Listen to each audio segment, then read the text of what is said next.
Welcome to our premiere of our film, All I Know.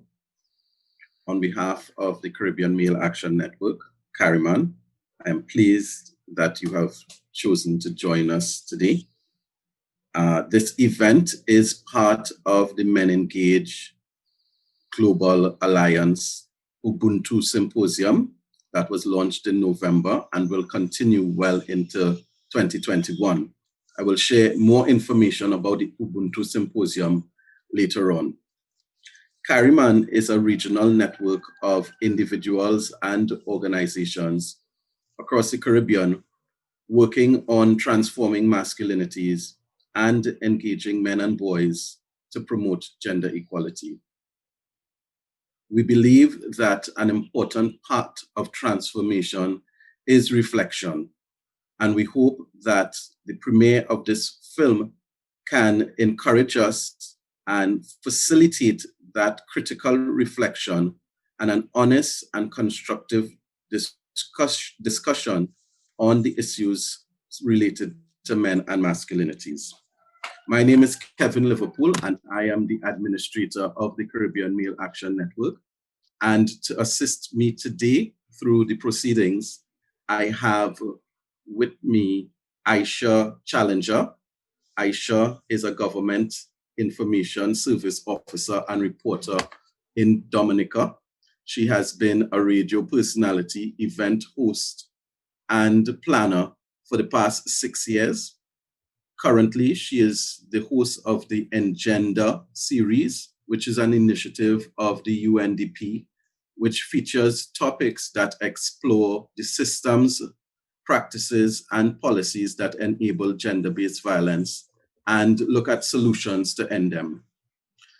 I also am accompanied by Danica Thomas, and Danica is an award-winning spoken word poet, short film director, writer, arts educator, and activist from Trinidad and Tobago. They are passionate about working to empower and advance the rights of girls and women in Trinidad and Tobago, the Caribbean, and beyond, and is an LGBTQ+ advocate. Danica is the founder of Onward Creative, who created this beautiful film. And Onward is a creative company that aims to combine film and spoken word poetry in order to tell stories that address various pressing issues. So sit back, relax, watch, but before I turn over to Danica and her team to start the film, I just have a few housekeeping rules. The first is that I'm asking that you put your camera on speaker view, right? That's the best way to watch the film, if you put your camera on speaker view as opposed to gallery view. I'm also asking that you mute your mics and that you turn off your video, right? If possible, that you rename whatever you have as your name on your screen to your name or a name that you would be preferred to be called instead of your device. I know sometimes devices show up as a name, so if you could change it to the name, and that will help us when we reach to the discussion part of today's proceedings. And feel free to comment at any time in the chat. So at this point, I want to turn over to Danica and her team, who will begin premiering the film, All I Know.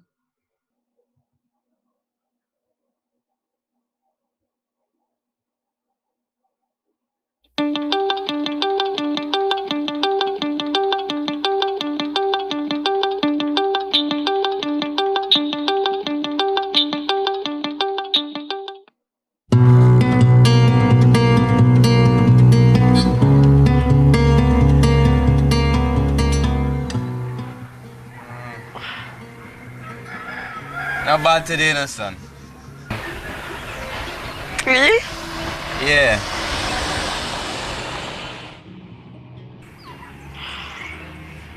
To make the school team, you gotta outshine the other boys, and you know that, right? Yes, sir. I'll try harder.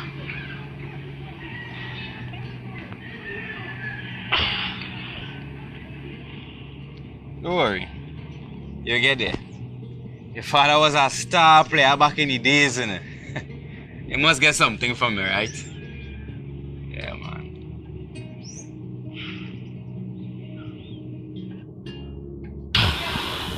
I know you let those boys take advantage of you on the field. You can't let people walk all over you. Why you don't fight back? I don't like fighting.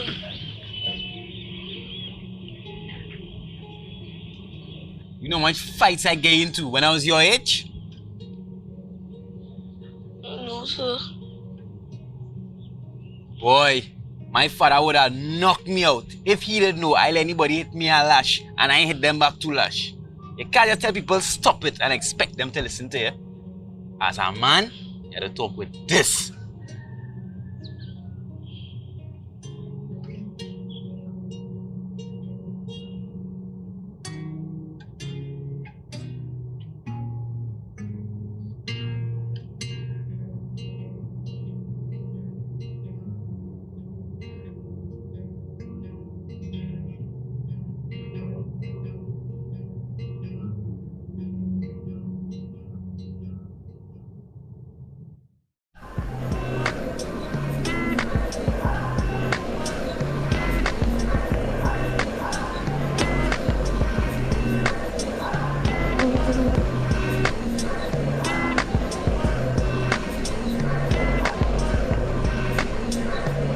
Joshua!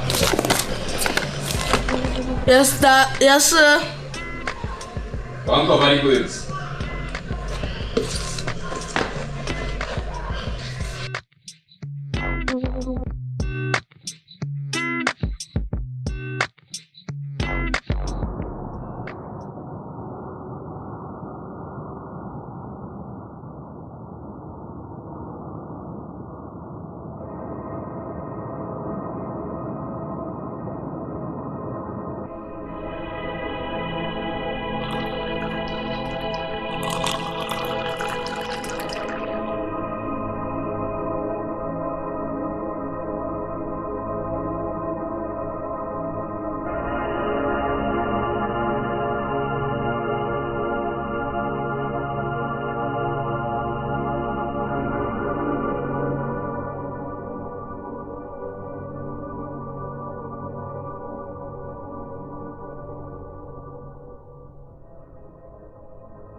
Joshua, what is this?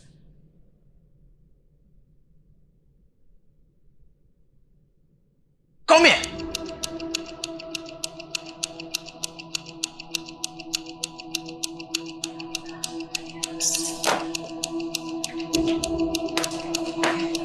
Like your father? Like your father? Go to your room.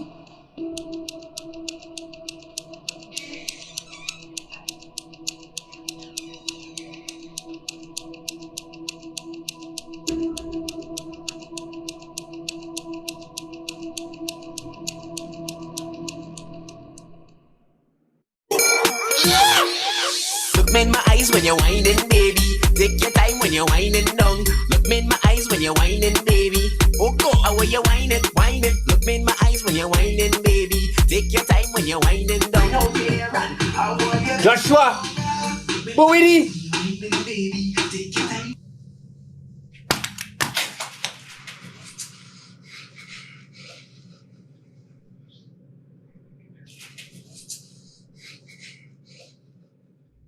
He's such a soft little boy. Eh? Imagine I trying to teach you how to play football and he can't even do that. He rather write poem and draw such a girl thing, eh? Father must be rolling in the grave. Why you always so hard on him? He's just a child. Just give him the space to be. To be what, Marissa? Listen, no son of mine's gonna be no faggot. Jason! You see how he was dancing and gaying on? It's better to make a daughter. But he's not doing anything, Jason. He's top of his class at school. He doesn't get in trouble. He's respectful. I don't want to hear that, man. Why you always like this? Just give him a chance. Why you always overreacting? Men not supposed to behave like that. That is not how I grew up.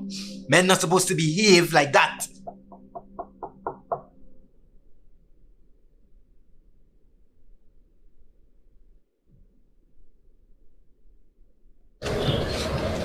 Uncle Jay, I could come and play with Joshua?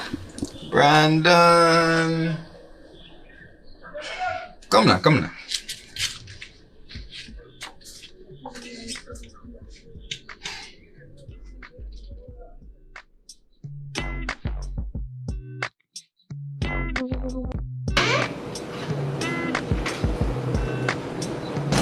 Brandon here. Okay, sir.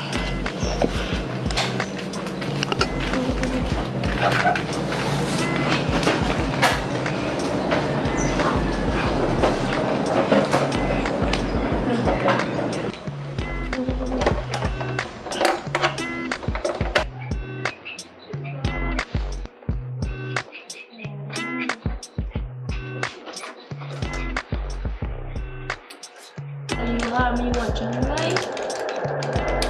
Rocket. Rocket spin.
Like, is your purpose in life to embarrass me, boy?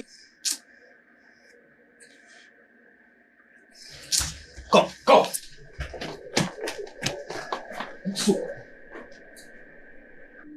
Come, boy.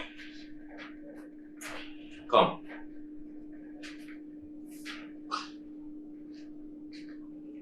Why you can't be like your cousin? A normal boy who just make his father proud. Eh? Instead of sit down here and play some game, you inside playing dress up. I was just trying to be Hulk. Go and wash your face before I give you something to cry for.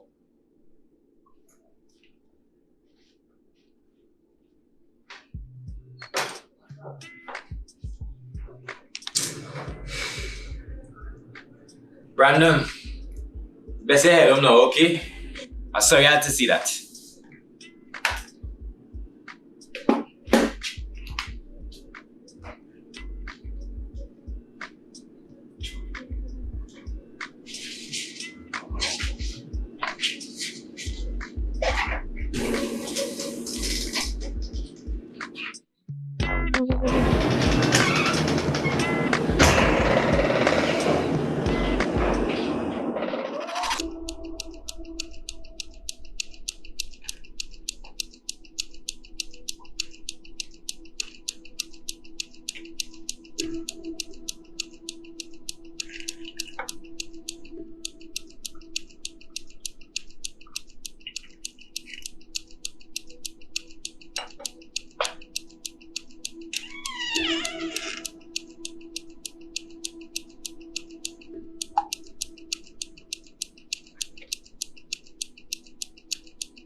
Joshua!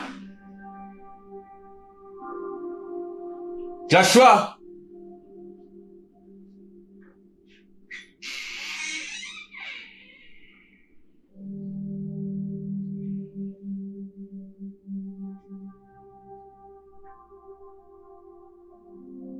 Yes.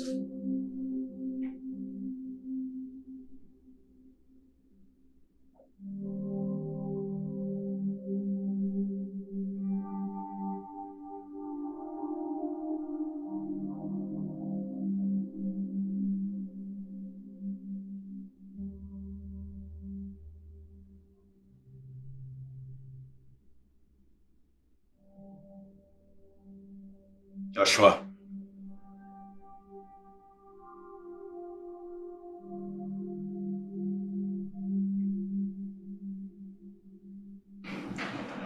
I know it's gonna be hard for you to understand why it is I'm doing this, but it's for your own good. It was the same with my father when I was growing up. Any sign of weakness, anytime I wasn't being a man, he would straighten me out.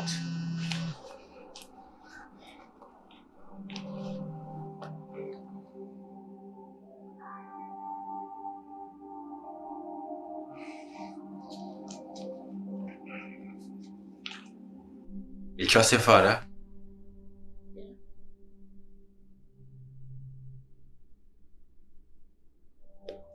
Okay.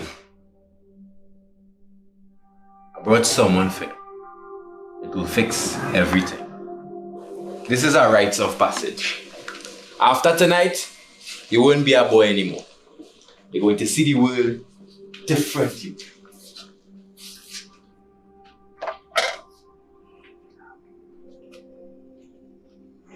This is Chantel.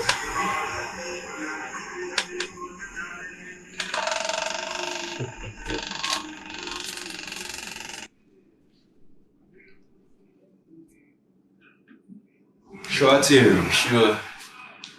Take good care of you.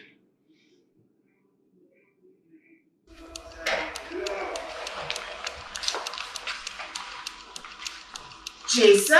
Mommy?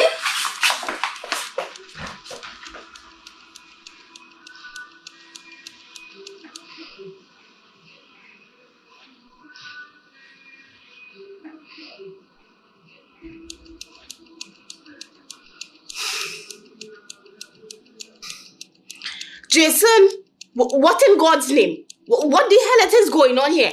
I can't understand what the hell it is going on here. I can't believe you, Jason. I really can't. How you could do this?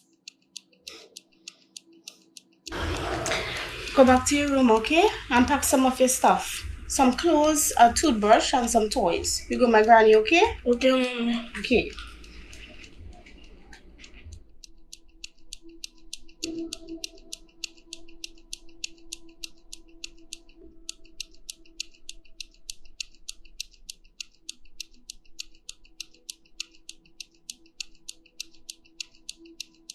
I stood aside and let you force him to play football, to hang out with you and your friends and harass him all the time. But to subject him to this, Jason? Jason, he's our son. He's 13. How? Marissa, I didn't mean anything by it. I was just trying Trying to what? You was trying to what, Jason? I don't understand how scarring your son for the rest of his...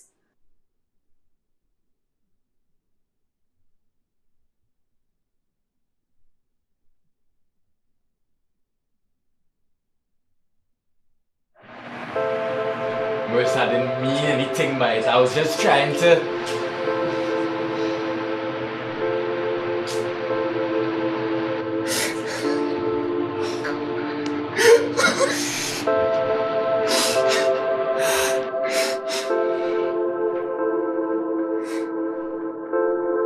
It's all I know.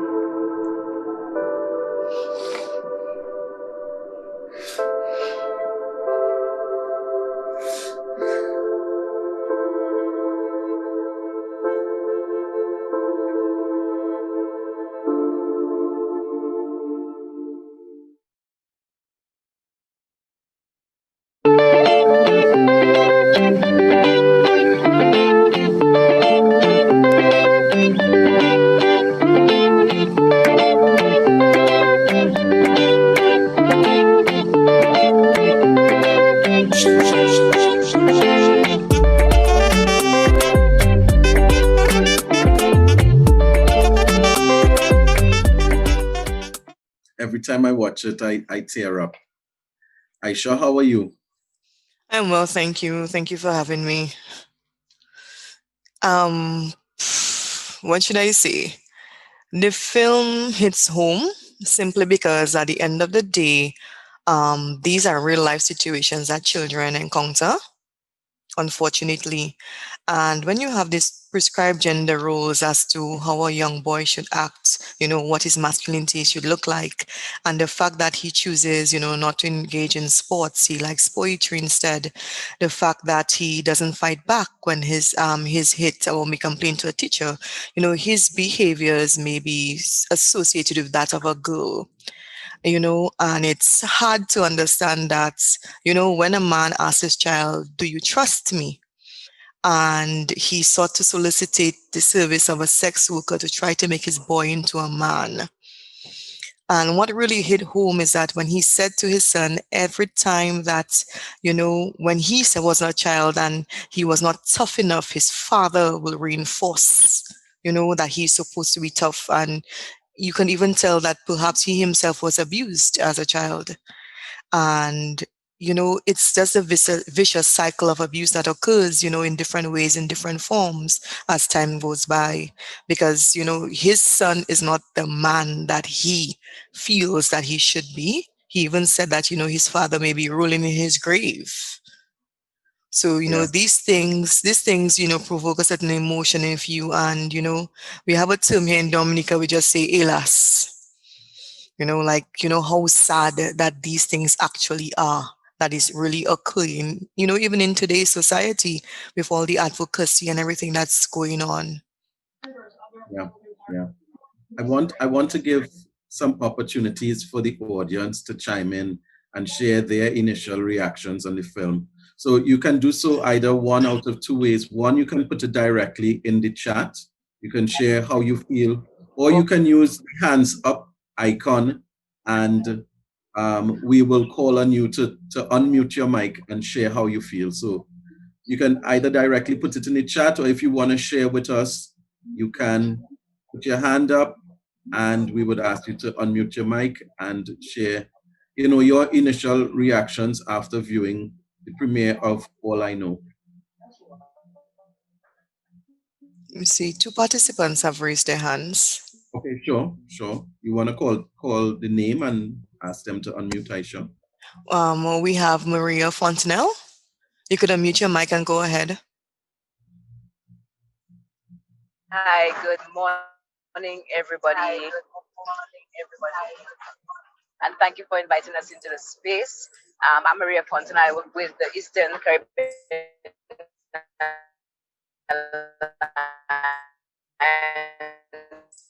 for Diversity and Equality, which is this primarily, but not solely, LGBTQ plus.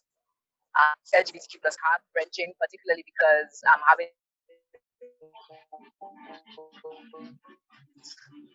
with the community in the Caribbean. I know that it's just one of. One moment. Maria, sorry to cut you off, Maria. We're having difficulty hearing you. Have reflected on just such a. Can you hear me better? Hi, Maria. Better? Yes, we're having a bit of difficulty hearing you. Would you be able to start all over again? Sure.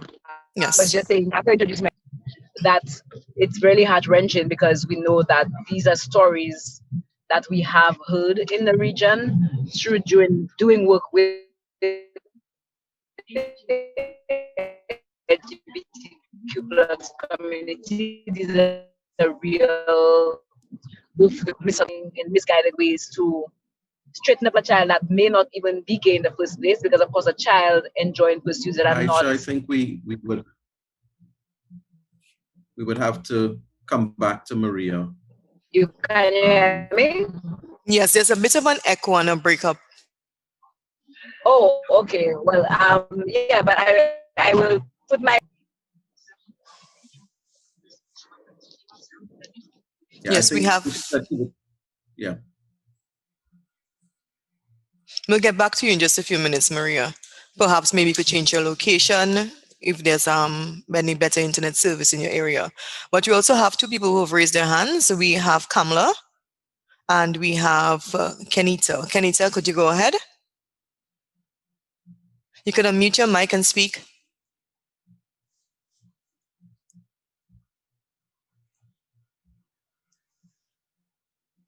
Are you hearing me, Kevin? Can you hear me? Yes, I'm hearing you. Okay, so I am Kenita Placid, the Executive Director of the Eastern Caribbean Alliance for Diversity and Equality, that's ECADE. My colleague Maria just spoke a few minutes ago. I think this reflection that has been done in terms of the film is actually one of the many issues that we deal with from the point of view of the LGBT community. And it's so telling, and it is sad, because I think what this actually highlights is, unfortunately, the stereotypes around masculinity and what that should look like and how it should actually be expressed. And whenever so often, it's one where we continuously get it. Why are we even labeling or gendering children in manners that is so toxic? And this is actually one of the toxic masculinity issues that continue to perpetuate itself in the society. Even they standing back from the females in the family, not necessarily to take forth.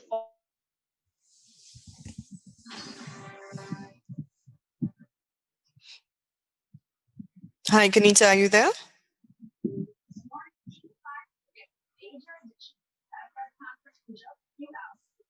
Hello?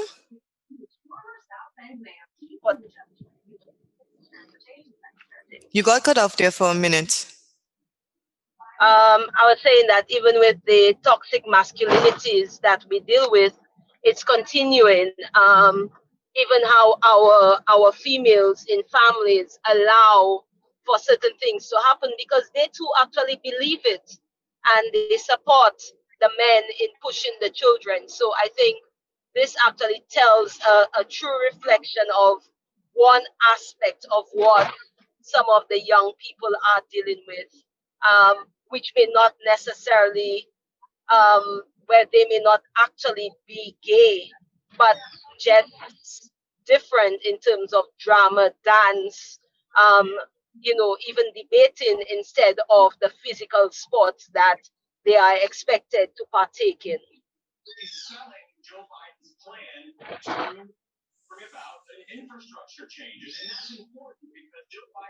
Are you still with us, Kenita? Yes, I'm still here. I think that's okay. I think we have to move to the next. Yes, we have Kamla. Kamla, you could unmute your mic. Yes, hi. Morning, all. Good morning. I was heartened by the scene where the father teacher, I don't know if he played multiple roles, but when he broke down and cried, when he had a moment of, well, I don't think he had time to reflect. I don't know if it was an epiphany he was having to realize what he did, how he was doing it on the insistence of the boy's mother. And generally, we don't see men open up their emotions in that way. And I think that was one good ending to that film. But long ago, when we looked at a guy trying to be macho, to be a man, to stand out, to be the bad boy, he held a cigarette in his hand on the block. Now it is something totally different. Does he pull out the gun and show, very discreetly, the person, because that makes him the bad guy, the guy who a lot of girls would go after rather than somebody who would sit and read a book or play some musical instrument. And the definition of masculinity and all that goes with it, the socialization process of our boys, really does need attention. And in all this domestic violence situation, in my group, the Hindu Women's Group, we have been talking about addressing the issues that the perpetrators have rather than go to the victim, and doing something preventative rather than reactive, because so much damage is done to victims and survivors already to get them back to a place. So if we could work on our young men to prevent situations like this, I think, we probably will get somewhere faster. Thank you. You're welcome, and thank you for your contribution, Kamla. Earlier on, Kevin, I saw that we have Mr. Philip Carlisle of CariMAN Dominica. Is he still on? I'm not seeing him here. Your mic is muted. Yes, so Philip is still on. I'm seeing him. Philip, I think Yes. Aisha wants to invite a comment before she moves to the other audience members who would like to share. Yes, I'm here. I'm here. So, Mr. Carlisle, what is your take? What is your perspective or the message from the film? Well, the message from the film is really powerful, and it really tear to the heart of the experiences that that most persons are confronted with, whether it is in the family or home circle or in the educational environment, where the demonstration or manifestation of the father is even portrayed by some colleagues or friends of the individuals who unfortunately are raised in an environment where masculinity is the predominant factor, and so it lends to the negativity that that we see around us, and makes our responsibilities even more challenging. In a presentation recently, an evaluation actually, there were about 25 men, and they were looking at the issues within the Caribbean circle, where men's issues have become a real challenge and concern. And I sat listening to men, all of them having children, and how they were tearing down other males because they think that they're soft, or because they do not like a particular behavioral pattern. And I saw all of the negativity that came from most of these men, where it relates to LGBTQ, etc. And I left this meeting saddened, because I realized, even in the context of, well, Dominica and I'm sure the Caribbean, that something has to be done. It's an ongoing process. Unfortunately, most persons who are playing the most significant role are women groups, but we definitely need a lot more men to themselves get involved, because we do have some good role models among our male environment, and we really need to stem the trend that we are confronted with today. I'm happy that this young man didn't get the chance to become tainted by what the father was going to introduce him to, and I hope we can do our utmost in the future. Well, thank you so much for your contribution, Mr. Kalal. We have a few other people here who would like to make some contributions. We're going to go ahead with Miss Wendy Mclean Cook. Miss Cook, are you there? Yes, I'm here. My name is Wendy Mclean Cook. And the film spoke to me because it resonates with me in many ways. But I try to think about it in terms of men trying to parent their children. So I'm going to come at it from that perspective, and how men really struggle because they don't have like a framework to help them parent. So what they have to go off is what they got from their fathers. And so they repeat a cycle that is not necessarily a pleasant cycle. And I think we kind of have to think about how can we make change? And I think we have to come from the point where how do we find out what men truly think and what is the script they're going off of? And so I feel like sometimes we try to work with men, we start somewhere in the middle. We know a lot about women, women's experiences. We know a lot about what women think. We know about women's experiences within the families. We know a lot about that because people spend time finding out what is going on with women. And we tend not to spend time finding out what's going on with our men, particularly our fathers. And I think it's time that we begin to start, we move back a little bit, not standing in the middle there somewhere, and then we go, oh, we're going to work with fathers. We're going to do this with fathers. We're going to do that with fathers. But we don't spend a lot of time like finding out what do they think from their standpoint. A lot of us, men and women, as Mr. Carlyle said, we stay far from them and we make judgments about what is going on with them, about what is driving their actions.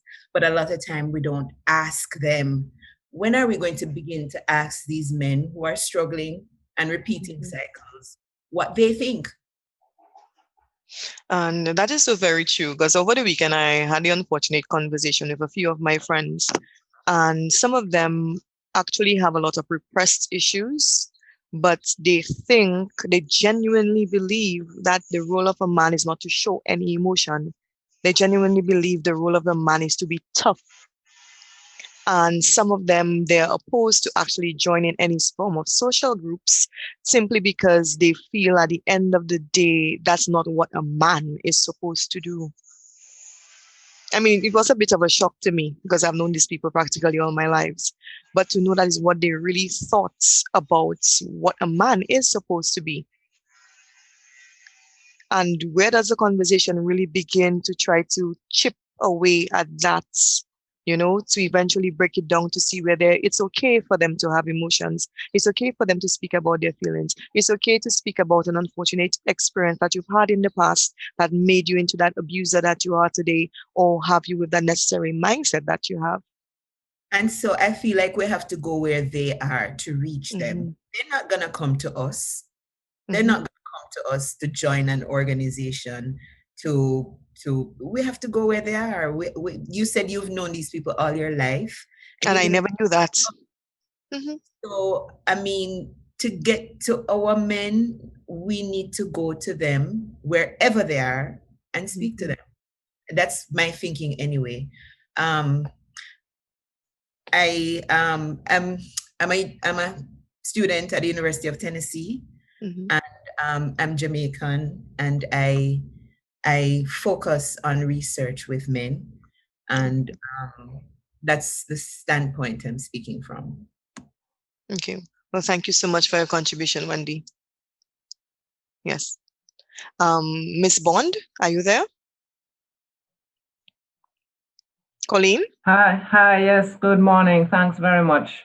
Yes. I'm the coordinator of Parenting Partners Caribbean. Kevin, thanks very much for the invitation. Hi, Wendy. A lot of what I have to say mirrors what Wendy had to say. I'm coming at it from that perspective. I joined probably a tad late, but the first thing that struck me was when the father called Joshua and he said, "Yes, sir." Yes, sir.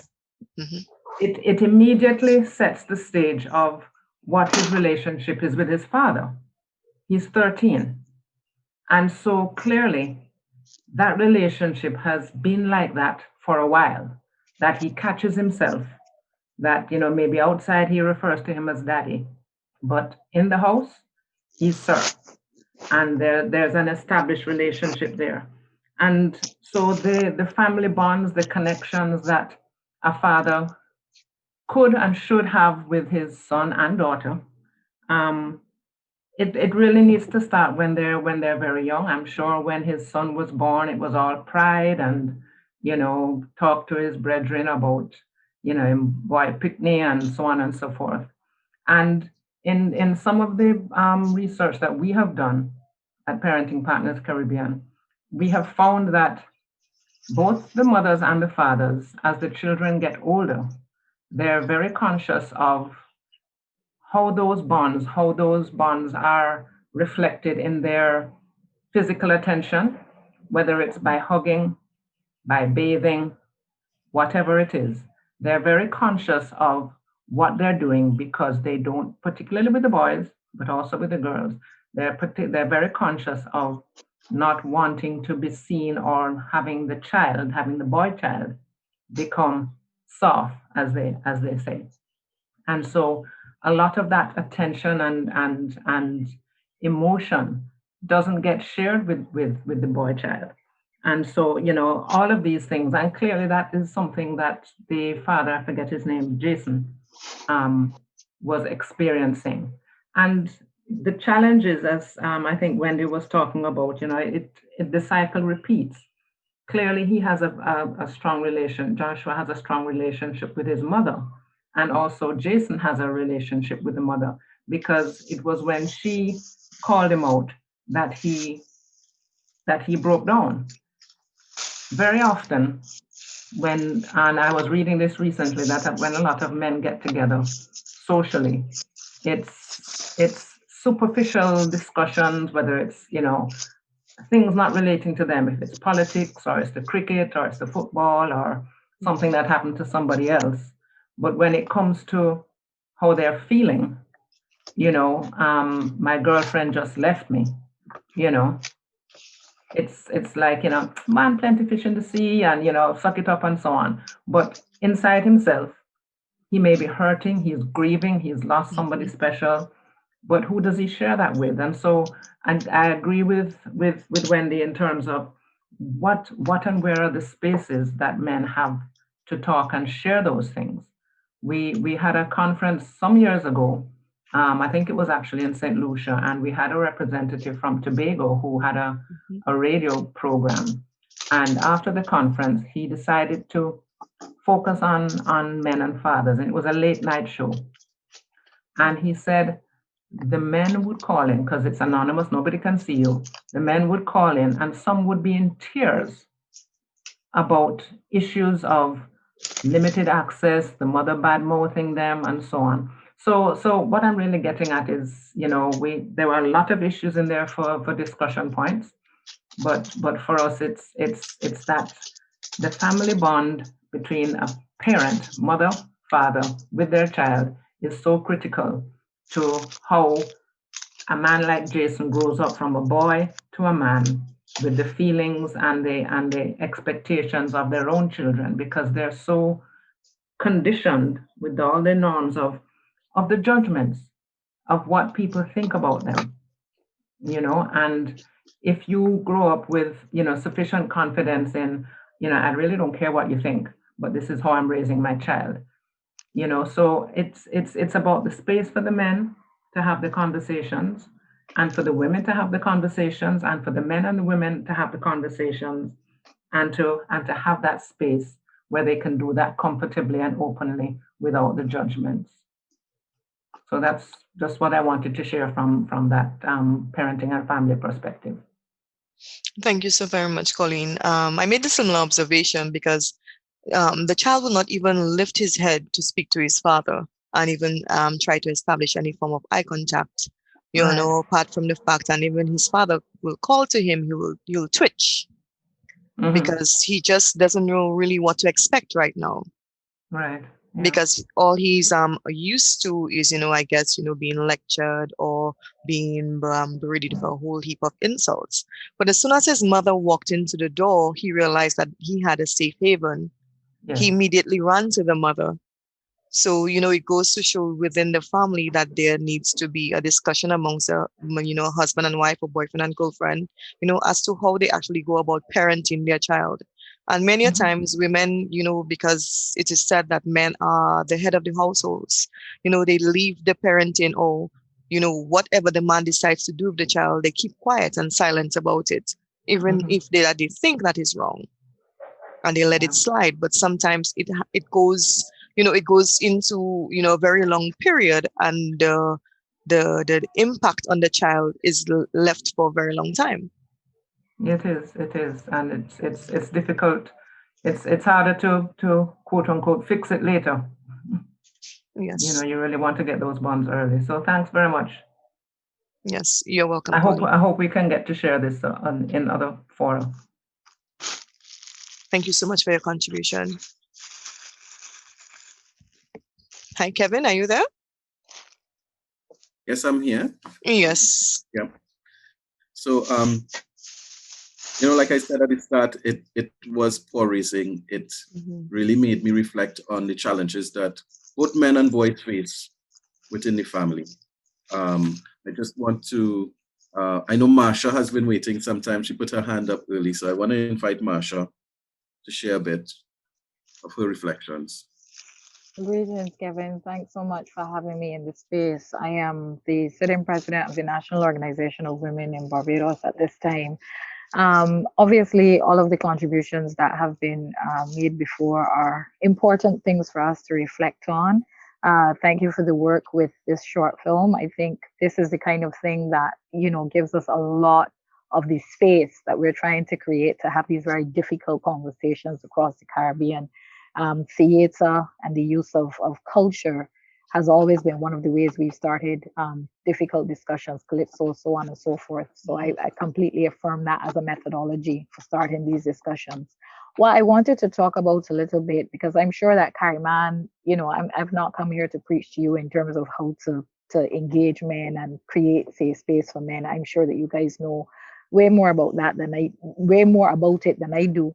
But what I wanted, two things that came up in my own mind was the importance of women in reshaping patriarchy. There are some of us who talk about the system of patriarchy almost as if there's nothing that we can do. But we saw this woman in her very quiet way, in her stridence about being able to provide a safe space for her son, offer a challenge to patriarchy. And the fact that she's willing after this episode to take her child and go back to her mother's house says to me that this is perhaps not the only issue that she has been facing, and that she has come to some points where she recognizes that this is not a battle that she can fight and change. And so women are important in terms of the stance that we take, not only on the public stage, but also on the stage of our personal lives, in terms of the non-negotiables that we set up in our family structures and in our intimate partnerships. And that brings me to the discussion of how do we start to create a model of dating that starts to confront some of these issues that we saw coming up in this film. How do you as a woman find yourself with a life partner who obviously had, like somebody said, unresolved childhood trauma, who also has a very set way of experiencing masculinity, a very set belief on what it should look like, a very set belief on parenting and what that should look like? How do we empower women as we have this conversation to be able to identify these things and not feel like they have to be trapped, or not feel like this is not, something that they can make personal choices about, even in before their children, in the situation. That's something that came up to me, because like I said, I'm just reading this from my vantage and kind of what I can think about and offer. And then the final thing that I want to say is that one of the things that this film shows us as well is the community dimension and the role of the community in this thing called gender work and reshaping the space that we want to see in the Caribbean. So one of the pet projects that I have here in Barbados is that when women step away from intimate partner violence and domestic violence and they engage the court, men in Barbados have this way now where they go to the court and they say to the court, well, look, I miss my child. I want to spend some time with my child. I don't have a problem with a safe male parent being with the child. I do have a problem, however, with men who need the support, quite like how this father needed the support to be able to create a safe space for a child. But the court just unilaterally decides if a man wants to see his child, give the man his child. So the court, in a way, in Barbados at least, I can speak about this space, is perpetuating the very toxic environment that the mother takes her child out of. And I think it is something that we have to discuss a lot more. I think it is something that we have to flag, and I think it is a realization that we have to come to. Where something is happening in a family environment and a parent wants access to children, I really think there needs to be a way in which we, we assess that parent to make sure that the parent has the ability to create a safe space for a child. And in this case, I'm talking about a male parent, but in other cases, it's all parents that need that evaluation. So as well, we have to think about the community level and how our system is working or not working in terms of renegotiating these models and the way that we see the gender and the gender roles. Thank you. Okay. Thank you so much, Masha, for your contribution. And you mentioned, the work that you're doing in Barbados, because this is an issue here in Dominica too, as well, because you actually have men, when the woman deprives them from taking a child because they've been physically abusive, actually using the court system to find a way to even access the woman and the child. So, I mean, how can we advocate, for the legal system not to be abused, for an abuser to actually have access to his victims even further? And also to change what we see as abuse, because what that man was doing to that child in trying to create a boy man is actually emotional abuse. It's emotional abuse. So let's call a thing, and let's recognize that, there are various types of abuses, and sometimes the licks are not the ones that leave the biggest scars. Yeah, that is so true. I saw that Miss Biscom would like to chime in and make a comment. Actually, Mr. Biscom Malon, are you there? Oh, hi. I didn't realize it was me. Yes. My apologies. Hi, Gary. The film hits me on several levels. And I was representing CariMAN Trinidad and Tobago. The first thing is, of course, I have two sons of my own who are at home here with me. And I looked at it and I look at them. And it just hits home. But then also, because I work for the Children's Authority of Trinidad and Tobago, I'm aware right now of several instances of this exact situation playing out in our country, and some that are even worse than this situation, where because some young men have identified as homosexual, they don't feel safe in the home under the fury of their fathers, right? And then even in the wider communities in which they live, I'm thinking of a couple of cases where the boys also identify, death threats because of their how they identify sexually. And so the film just hits hard in what it showcases, and it also showcases the amount of work that we have to continue to do. So I agree with virtually everyone's comments. And it's very important for us to continue to engage men, to continue to engage fathers, because as someone said earlier, a lot of the times when we get together, when we are in a social setting, it is frivolous. It is about football or whichever sport we into. It is about any other random thing under the sun, and not that in-depth conversation. And when, on the rare occasion that there is that in-depth conversation, you would find that people shut down so that the others know not to bring up the topic any further, right? And so you have, the cycle continues, and we need to find ways to break it, right? So I guess that's still my contribution, as I still internalize, yeah, and my son's doing things that I need to go and see. Okay, well, thank you so much, Mr. Biscom, for your contribution. But I have a question for you, if you have a minute. Sure, yeah. Yes, Yeah. You said that in your capacity that you actually experience a lot of these things. So what approach do you all take towards the situations?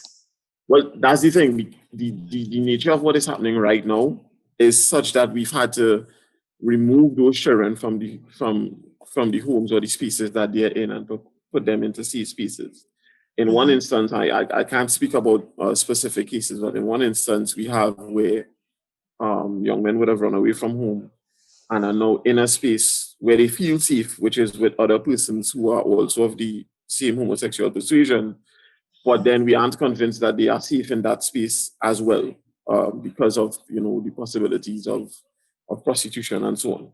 Right. So at the moment, in removing them, we are now attempting to work with the families as best as possible to engage them in parenting training, engage them in psychoeducation, engage them in some level of awareness of what it means if their child is this way. And the cases are also supervised by the children's court, right? Okay. Of course, what we're running into is this. Moms are usually, sorry, my son's making noise. Moms are usually a little bit more open to the intervention. But a father tells you outright, I don't want my son to be, forgive my language, I don't want my son to be no faggot. As was said in the film, my son is not a Bula man. And so they just outright reject that and not realizing the full impact that is having on the boys, right? And that's a general scenario as well, not just in this type of scenario where it's much more difficult to engage the men sometimes when they are in the home. Yeah. So yeah. That's it. Yeah. Thank you so much for your contribution, Mr. Biscom. Bascom, sorry. Bascom. Yeah. Yes. Naisha, it's before we go on to Sivan, and I know as well Stephen had a comment as well. It's really interesting because in the film there is no indication that the young man is homosexual, right? He just does not fit that rigid definition of what the father believes a man is. And because of that, he's facing a lot of pressure from his father, so it's just really interesting. On a point Marsha made with regard to the role of women, one of the things that is really important to know is at CariMAN as an organization, we recognize the tremendous role that women have played in gender equality. And because of that, we hold ourselves accountable to the women's movement. And we do not see ourselves as coming in as saviors, but we come in as allies, very accountable to women to promote gender equality. I think Sivam, I've been waiting for a little while. Sivam? Hello, hi. Good morning. Good morning. Can you hear me? Yes. Okay. I have a few points actually. It's a really, it's heartbreaking too, but I see that there's no difference or same pattern in every culture everywhere. It doesn't matter either in Black communities or any white or Asians or anything. I see some patterns around the world in any culture, even especially last 1,000 years or centuries. And also we miss one other major point, I believe personally, that when we talk about issues related to boys or men's, but also nowadays we come across a lot of things, and then we try to learn things. But the way we grow, my father, myself, I have 3 kids, so I'm a father, also was a kid at the point, and those things we never thought about it or taught about it. So that's the way we grown up. The society it's brought up, and the culture, of course, the religion too. So in every culture, in every society, in any ethnic groups, so the father figure or fatherhood or anything you can call my father, my grandfather, or any generation, if you go back, none of them was brought up or known these things. So it's very hard to react or respond any kind of issues or situations or matters, whatever we name it. So I believe that's also, I think some of them already mentioned about what they have or what they have, we don't really open up. So it's very heartbreaking too, but at the same time we had to look at the from other side of the coin, that how we can bring out those things that as a father, as a man, as a father figure, how we can help those, let's say, even for very simple example, that that boy has some challenges with the father or in the society, but how about in the future, that how he going to help his generation or his kids and everything. So it's not only the child response or the father or the mother or the family or the society, but also the future generation too, because nowadays we are having, or we are seeing a lot of situations, especially youth, because in certain times we had relatives, or we didn't have that much social pressure, I would say. So we had our grandparents or other people around us, and then they helped in some ways. But nowadays it's the family barrier or family things is breaking up. So it's very challenging right now, nowadays, in every community, in everywhere. It doesn't matter. I am actually from Toronto, Canada, and I see that. And it's happening. It's not only in the young boys, but also growing men too, because they didn't have the role model or the right person to teach them.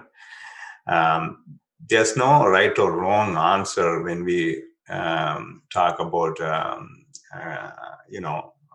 father figure or childhood, because there's no techniques actually, right? We try to learn from each other and then help each other. So I would my suggestion or my concern is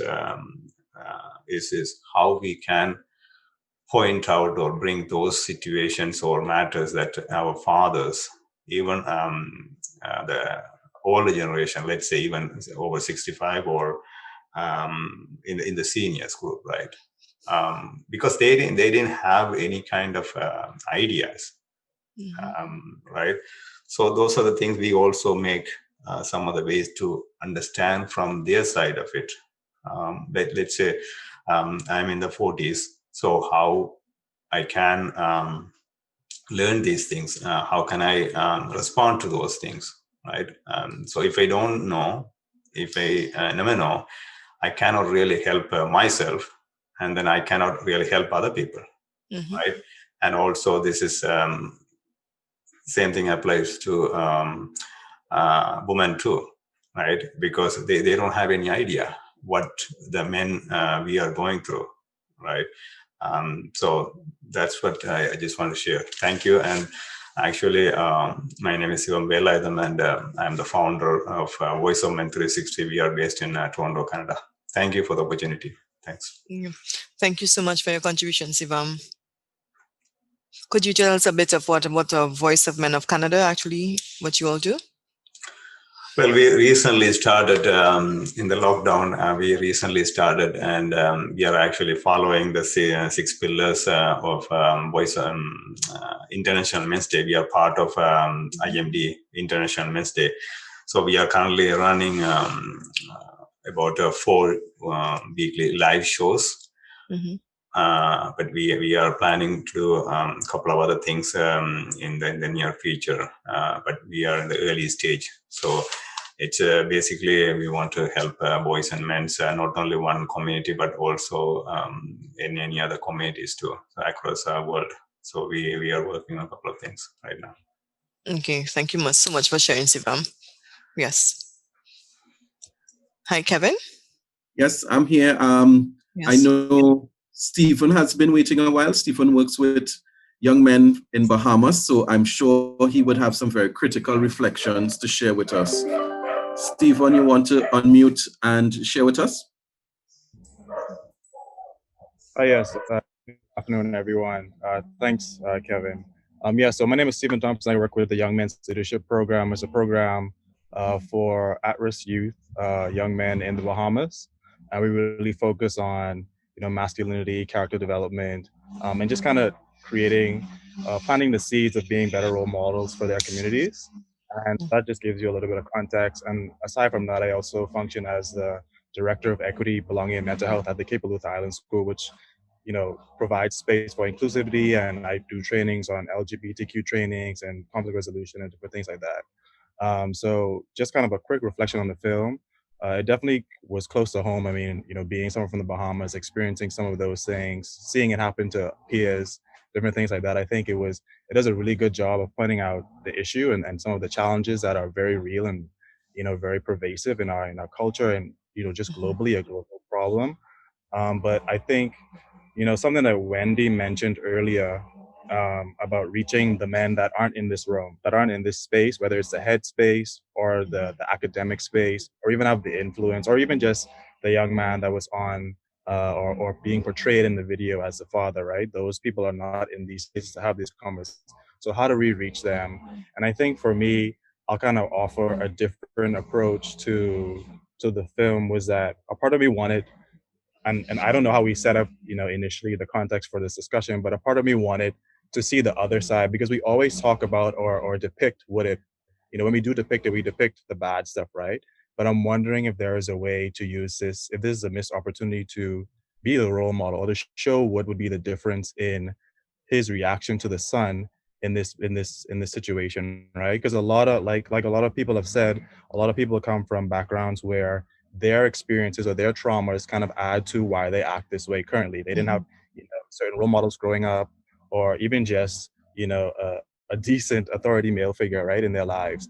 And so I'm wondering if this is a good opportunity, at least for this situation, to offer the flip side. So what would it look like if the father was actually accepting of the son, or like what would that look like? Because that's a unicorn to people, right, to see what that looks like. But this is a norm, right? And at the end of the film, obviously, if you are someone that may be have done those things to someone, if you are someone that kind of represents that father, yes, he felt bad at the end, but then what do you do, right? And so I'm wondering if, when we talk about role models and reaching other men that may not be in these spaces but have access to this film, if there is a way to be able to show what it looks like. Because I think a big part of the work that I do with the young men that I work with is just being a role model. It's just kind of existing in a space that is different than they're used to. I'm not on the blocks, I'm not smoking weed, I'm not doing all these things.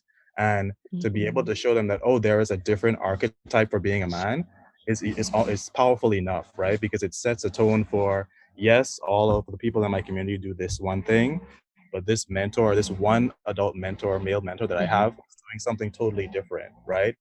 And that'll be the breaking point that creates ambivalence for, do I want to do this? Do I want to, fall into fashion with what I see in my community and some of the negative aspects? I apologize for the noise.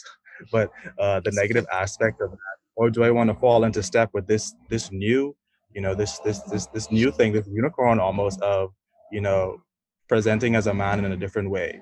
And so I'm wondering, when we think of that, and even as most of you who maybe, work actively with young men, the whole point of it is to be a mentor, right? Is to show a different side of what masculinity is or what manhood is.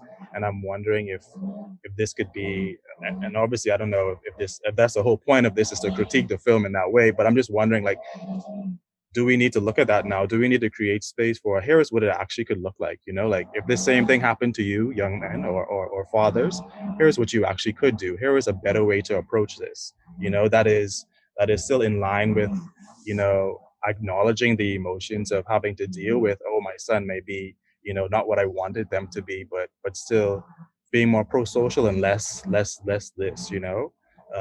So that's kind of my thoughts in a relatively small nutshell. But a part of me just I want to see, like, I want depictions of Black men doing the right thing, or doing, like, not just what is happening, but also doing what we want them to do, right? What do you want us to do to create, or at least plant seeds of ambivalence, to where it's like, yes, this is what you may be doing, but here's another option.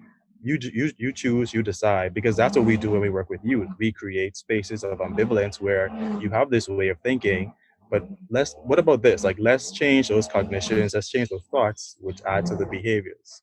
So that's all I have to say on that. Yeah, thank you so much for that contribution, because it's always good to see that other dynamic, if a man accepts his son, accepts his behavior, because nothing in the film, like other persons were saying, rightfully said that the young man is gay, but just because he did not fit into that version of masculinity, then immediately it was rejected by the father, and then he wanted to impress on the son what a real man should do. Yes, so thank you so much for that, Stephen. Yeah, and Aisha, it's really interesting, because there's always this narrative that men are not emotional, that we are very stoic. But from watching the film, you saw all these emotions being expressed by the father. And I really felt for him. It is as if he's living within this rigid box that his father would have created for him, and he wants to get out. These versions of masculinity, these very unhealthy versions of masculinity, really rob men of the opportunity to be so much more and to experience so much more. I think it's a good space now to invite the filmmakers in to share with us, their experience in making the film, and the messages they wanted to convey, and reflecting on the comments that we've been receiving so far. How does it make them feel on the viewing end now? So Danica, if you can unmute and share with us your reflections. Thank you, Kevin, for allowing me this space to share, and just allowing us this space to be able to create a film that has the potential to just be such a change-making item or vehicle. In our discussions before, we were kind of talking, even before we created the film, the team, we had to discuss our experiences with toxic masculinity. And particularly for me, before I even came into film, I'm a spoken word poet first, and having the experience with youth when I would work with boys in schools and observing their behaviors and having conversations with young boys. For some odd reason, the boys would gravitate towards having conversations with me.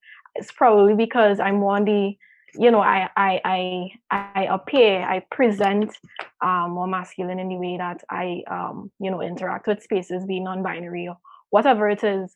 But yeah, you see how it affects young boys in schools. You see when you get to sit down, I don't know how much people have the opportunity to sit down and just interact with young boys in like settings where they interact with themselves, or even when you enter their space and you interact with them. That need for dominance and for always being seen in this space and wanting to be seen, and also wanting to just be on top of everybody else in the room is always really, really amazing. This film, for me, it hits home for me personally because years ago I wrote this poem about a mother actually who assumed that her son was queer and was having some of the same challenges this father in this film, Jason, was having in this film. And so a lot of the ideas of hypermasculinity, the idea of him, wanting to present more masculine and putting on makeup on his face so that he could be like Hulk, this very, very macho man character, and the father, retaliating with even more aggressiveness towards him and that type of stuff. All of these different ideas borrowed from this poem. And it just makes me reflect on how generational trauma works, in writing the characters. Jason's father was abusive. A lot of the things I wanted to leave up to the interpretation of the person viewing it, right? So one can assume that he was in fact sexually assaulted by the father, bringing somebody, a woman, to straighten him out, to just turn him into a man.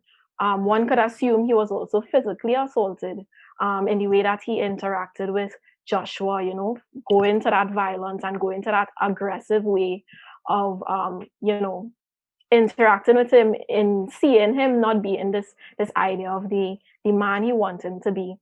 And I want to share some experiences with youth that I've had in the past, boys that, I've talked to boys in schools, and, they seeing being very violent. That's one of the things that point out, them being violent is how they get to show that they're a man.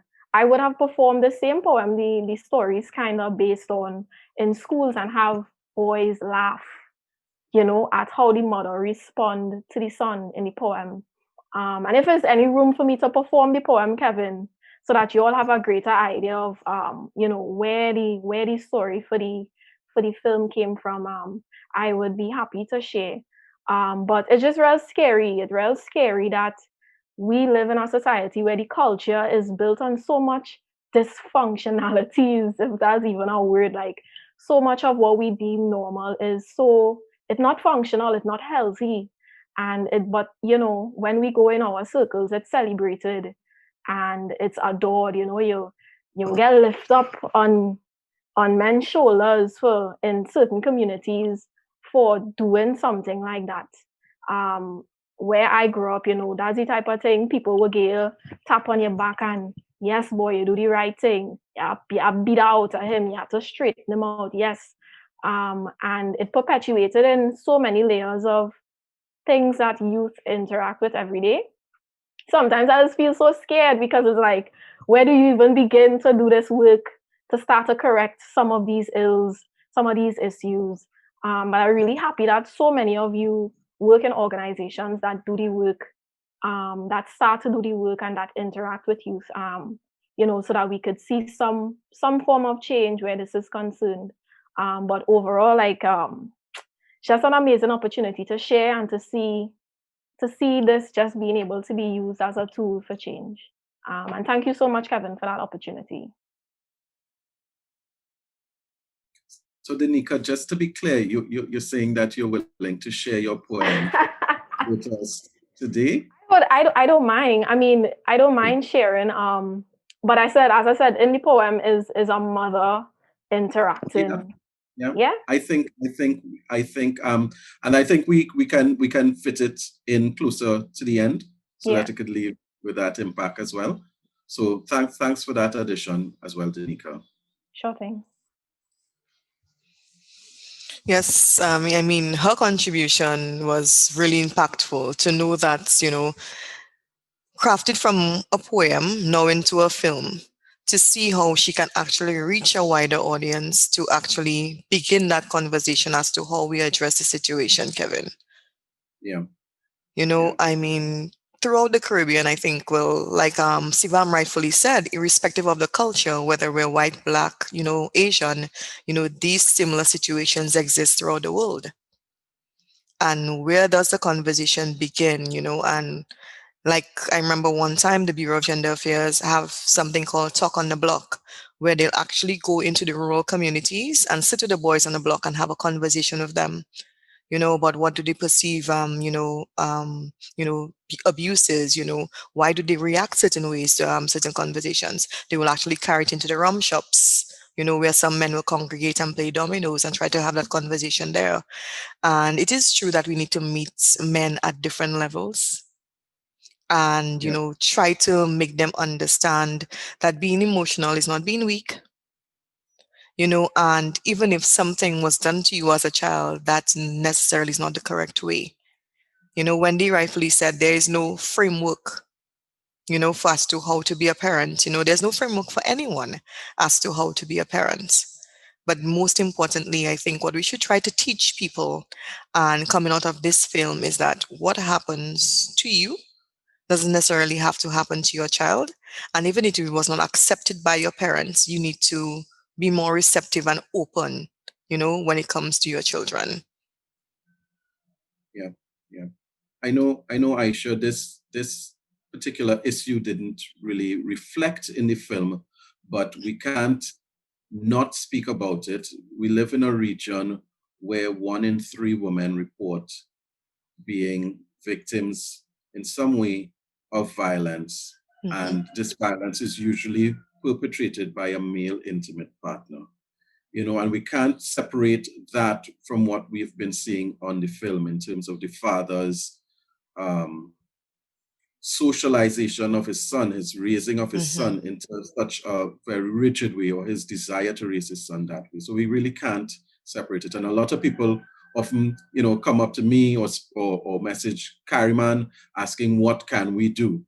And I like to take the opportunity to always throw it back on them and throw it back, in this case, to the audience, in terms of what can we do? What are our next steps from here in helping men and helping boys, in engaging men and boys and promoting a more healthy form of masculinity? So if you have any ideas you would like to share, feel free to put it in the chat, or again, you can select that hand up icon and you can get the opportunity to share. So what can we do as a I think Wendy, considering that she's actually doing some level of research and studies in that, Wendy, what do you think that we can actually do? Hello? I'm just looking to see Wendy. Yes. Sorry, here. I just forgot to unmute my mic. And one of the things that I think about a lot is that when we try to help families, we try to focus on women or we try to focus on men. The problem with intervening with only men and only women is that families work together as one. And so when we focus on women, we exclude men. When we focus on men, we exclude women. And as Judith said earlier, we can't focus on just one person in a family and then expect to get change, because they're always influencing each other. So my thinking for us to begin the journey is for us to at least begin to think about the family as one unit, and then think about how we can engage both men and women, mothers and fathers, and children in this entire process to move forward. So I think we have to really step back and rethink how we approach things. I think Stephen was inviting us to do that, to step back a little bit and think about how do we give people the framework to move forward? How do we give the examples of what things can look like? And how do we get both men, women, how do we get the entire family to participate in this process? I am also in social work, and one of the things we try to do when we want to make change with people is to help them to transform their perspective on things. It comes from, well, I don't want to get into some of that, but just to help people to change their thinking about things. And one of the ways in which we do that is to let them arrive at the conclusion that things can change for themselves. So we give them the options. You know, we all want to get to some destinations, and there are many routes we can take to our destinations, but sometimes people only see one route. And so sometimes we kind of have to offer them all of those routes to get to the destination and help them find the best one to get there. So my thinking is that we need to kind of stop thinking about, oh, working with men alone, because women help to perpetuate these patriarchal values, as we say, because they expect some of the patriarchal values from men, and they expect men to operate in that way. And so when we stop working together, when we're not working together, what we create are situations where I am moving forward and somebody has to win. To me, we need to find situations where it can be win-win, so everybody wins. And so we move forward together where everybody wins. Men don't lose, women don't lose, children don't lose. And I could go on forever. So let me stop and just leave it there. Thank you. One moment, sorry about that. Thank you so much, Wendy. Mr. Carlisle, Philip, are you there? Hello? Yes, I am. Yes. And would you like to add anything as to what can we do, to change the narrative? Well, this continues to be a major challenge.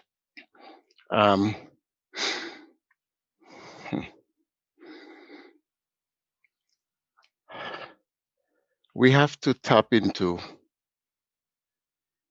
all and every necessary avenue.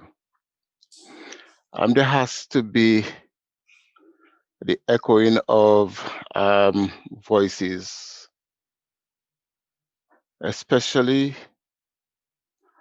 amongst our NGOs, who themselves are confronted with the varying circumstances or situations in their own jurisdictions. It cannot be a single voice. It has to be collective. It cannot be a temporary process or engagement, but a commitment to engagement. It was shared earlier on that we need to meet men where they are. And we know where they are. Sometimes their locations are unfortunately compromising locations.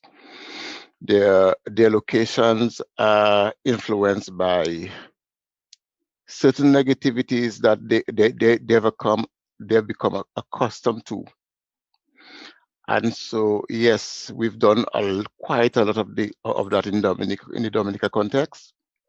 I think I do not want to sound contrary. I should not be, but there has to be the echoing of voices that will reach our legislators or government circles, who must understand that their contribution to this prevailing circumstance, because those prevailing circumstances, we speak, which is very correct, to the issue of how men train or nurture their boys, especially. But these same men who are confronted with those challenges regarding their children are also confronted with the situation regarding their spouses, their wives, their girlfriends, and stuff like that. The same unfortunate situation become almost like a contagious thing. And there needs to be help. Help must come from all angles. One of the challenges we've had from a Caribbean standpoint, regional CariMAN, local CariMAN chapters, is that you as a professional can think of so many areas or strategies that can be developed. But trust me, if the resources are not available, it becomes a humongous challenge. And so I don't know, there are various representatives on this chat today, on this program today. We all have our varied experiences or expertise that we need to merge together and build a force within the Caribbean Basin of Circle that will have the resources to proceed with the strategies that the media houses would hopefully always come on board the same way they do when it comes to the quote-unquote jams, because something needs to be done, else we're looking down the barrel to a generation that will unfortunately become an embarrassment for our various countries.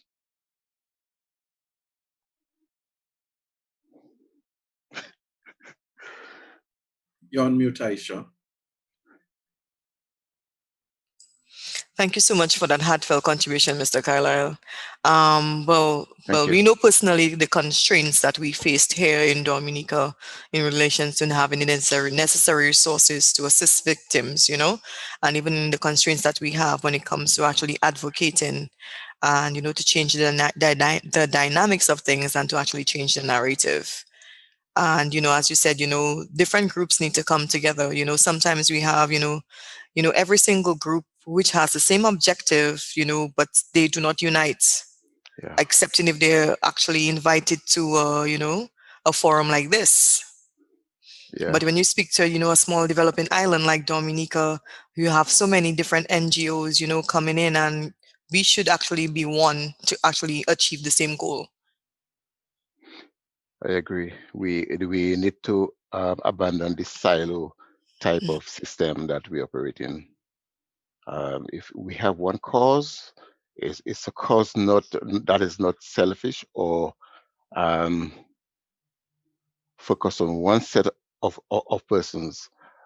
As much as can be done to minimize this present crisis, what I call a crisis, it will help each individual and the economy as a whole in each country. You know, if we can avoid persons having to go down those roads and become a liability to our government system, etc. Incarceration is usually the end result. You know, so. Yes. Does anyone want to add to the conversation?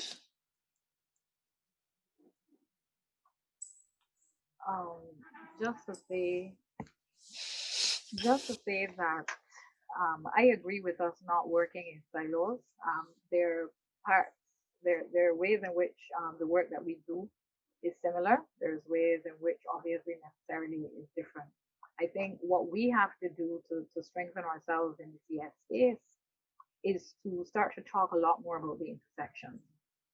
Sometimes we assume that people understand the intersections. That's why I raised the issue, for example, of building capacity in terms of dating skills with both men and women in the Commonwealth Caribbean space, because I see that as one of the intersections between the work that the women's movement does and, you know, the work that a group like CariMAN is seeking to do. I think we also have to get proactive. We had this very lovely presentation today, which put forward the case of a child who was already in a situation where his father came to the situation with a particular set of skills and issues and so on and so forth. I am more fascinated with how do we even stop that if we can. So like I said, in the way that we create a very purposeful approach to getting pregnant, to having children, to building a family, we need to build capacity, because that's not the way that we have approached it traditionally as Caribbean people.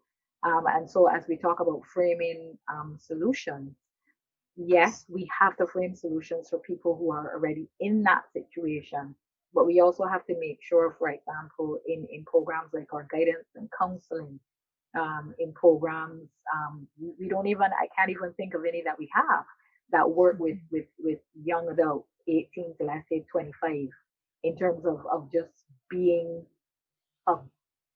better able to date, the importance of dating, understanding what that means, understanding the purpose of it. We don't even really have, I mean, that I know about, we don't even have anything that fills that kind of a void. And so we have to be proactive as well when we're planning, and we have to be willing to work intersectionally. And I just quick last thing from me, I wanted to say thank you to Kevin for flagging that there's nothing that said that this young man was gay. He was just not the traditional, or his father's traditional idea of what a boy should be. And I think moving forward, unfortunately, because of the way that our Caribbean society is, we're going to have to be very careful about conflating the message of changed masculinity and homosexuality, right? I think we do ourselves more harm as a civil society movement if we conflate the two. I think there are benefits for both those of us who are looking at just multiple masculinities and those of us whose work is around LGBTIQ+ issues. There are benefits for both of us, but we have to be careful that we don't conflate the issues and what you say, create blockages for our own work. Mm-hmm. And thank you so much for that contribution, Ms. Hines. Especially when you raise the point about dating. I think in the Caribbean context that people do not know how to date. They actually believe as soon as you start going out with a person, that courting part of the relationship, that immediately that is your boyfriend and that is your girlfriend, and things are solidified from there. And irrespective, women have this thing where it's referred to as their body count. So even if the relationship is toxic, and the person's ideals may not necessarily fit theirs, they will stay because society has already branded them that this is your man, this is the person that you should be with because you've dated them for an extended period of time and you're afraid to raise that body count. So you stay in that toxic relationship, most likely produce children, and then go on to having that family. So it has to really start from dating, as Ms. Hines was saying, Kevin. Do you get where I'm coming from? Yeah. And I mean, even in the context of that body count, the reverse is true for men in that it is applauded when you have a high body count. So whereas a woman may want to keep her body count low, a man is generally, actively trying to get the numbers up. So it's really interesting. I just want to address two questions that I see repeated in the chat. The first is, would the film be available? And the answer is yes. We would share the film. When you registered, we got a copy of your email address. So we would share the film. However, we believe that the film is best used as a teaching tool. So we are working on developing a facilitator's guide with some discussion questions that can work based on the audience that you're viewing it with, whether it's young children, whether it's adolescents, whether it's adults, men, women, mixed group. We really want to put together a discussion guide and some key talking points to assist persons who would facilitate viewing of the film. But yes, we will be sharing the film widely, and it will be available soon on our different social media pages. The second question is the what's next question, and that's a very important question. This event that we're having here today is part of a larger event. It's part of the MenEngage Global Alliance Ubuntu Symposium that was launched in November and will continue until the middle of 2021. And that symposium really discusses a lot of issues around men and masculinities and engaging men and boys for gender equality and social justice. You can register for the film, and I will put it in the chat by going to www.menengage.org/symposium. Right, I'm putting it in the chat now. And there you would find different ways that you can connect with the different activities happening. There is a symposium app that you can download to your device, and you can follow, you can create your own program based on topics that are of interest to you, and be part of the Ubuntu Symposium. Sorry, I spelled that. Let me take my time and put it in. menengage.org/symposium. Yes, I think I have it. Mm-hmm. Right? Yes. So right. So the link is there. The second link. The first link I spelled incorrectly. The second link is there, right? And there you would get more information about what's happening. But additionally, CariMAN is doing a lot of work across the regions through our country chapters. So you can reach out to us at carimansecretariat@gmail.com to find out what's happening in your jurisdiction, in your country, and we could share more about what's happening and how you can get involved in our work of engaging men and boys for gender equality.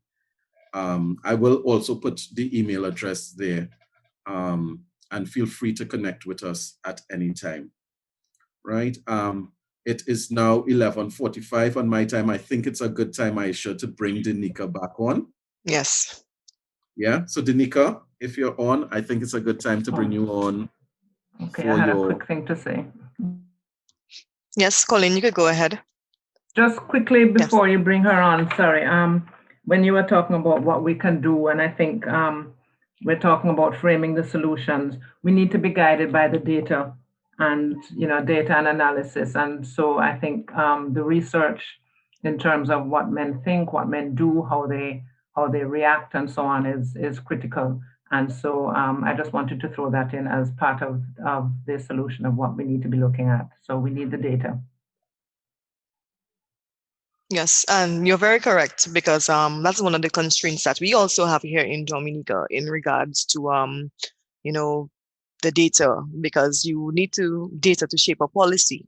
You need to know how do you move forward from there, the allocation of resources, what the work on the ground really needs to be like. So, I mean, Mr. Mm-hmm. And the challenges of the priorities of funders very often dictate what that data looks like, but we need to try and guide it a little bit more to what we need and what we see as necessary, because we are very often constrained by the funders. So I just wanted to throw that in there. And Wendy, hopefully you can share some of your research when you're pulling it together. Thanks. Yeah, I'm working on it. Thank you so much. We go over to Danica. All right, I'll just jump into it. Boom, bye, bye, na batty boy head. Rude boy na promote nobody, man, te ma fi dead. Boom, bye, bye, na batty boy head. Rude boy na promote no nasty man, they ma fi dead. Children have wild imagination, and she is quite aware of this. But when her son puts on one of her bras for the first time, stuffs it with toilet paper so he could better support his sagging muscle shield, disregard the fact that he was pretending to be as ripped as Hulk in that moment, rip the undergarments off of his chest, give him her Trini brand of a consequence, and send him to his room to repent for every way she imagined him making her ashamed in the future, in hope that he never does it again. When she catches him playing with Barbies with his cousins, she will forget then and there that they were playing doctor, snatch the dolls away from him in the middle of the open heart surgery, cost him his patient, call him a sissy for crying about it, then proceed to set things straight with the curving of leather to remind him that boys aren't supposed to play with girly things this time. She's bent on making sure he never forgets for Christmas. She'll buy him the exact replica of a 9mm caliber and tell him to be a man. Replacing the metal with plastic and the gunpowder with water, she will acknowledge the existence of his imagination then. Send him to the yard to play target practice. Tell him to imagine the chubby bottles were faggots as she'd prefer a murderer over a faggot, his mother. She had that one song from Buju Banton on repeat. She played it more than she played any gospel, quoted random lines from it so often that he started to believe they were Bible scriptures. His bedtime stories were brimstone and fiery fairy tales when he gets older. She will move his clothing from the closet to the Chester drawer so that he wouldn't have anything to hide in, nor come out of. Reminds him that the only rainbow he should acknowledge was the sign of the covenant, the one made by Moses and God, or else God won't love him. His father passed away when he was 2. So she overcompensates for a lack of a masculine influence in his life by introducing him to all of her partners. Fred's first lesson is that no red-blooded male is a man unless he has more than one partner. John will show him how to fist fight. John will show him how to fist fight because a real man was supposed to be tough. It's funny that she will say nothing when Joe Puff Puff passes unholy brand of communion to him. The smoke will hug his chest like she never did. He will cling to them like the amens at the end of prayers. You see, that is the kind of things that does make boys soft when he brings home his first girlfriend. She will congratulate him on not making a spectacle, pat herself on the back for the fantastic job she had done at raising him. Never once ask if he was happy.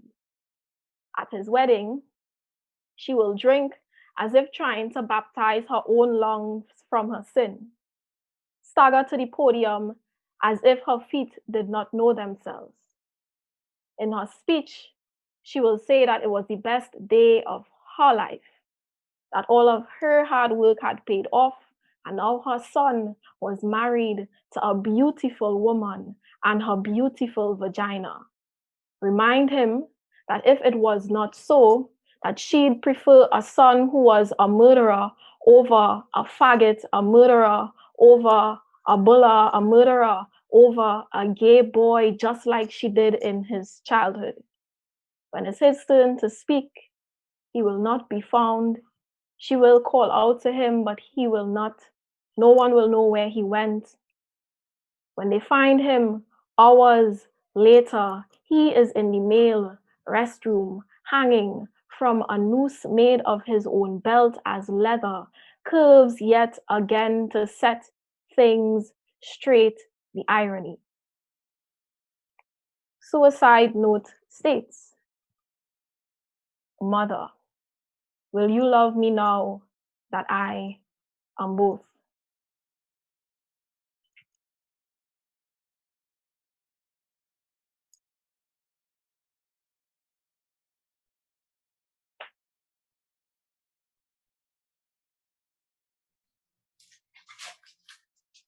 Thank you, Danica.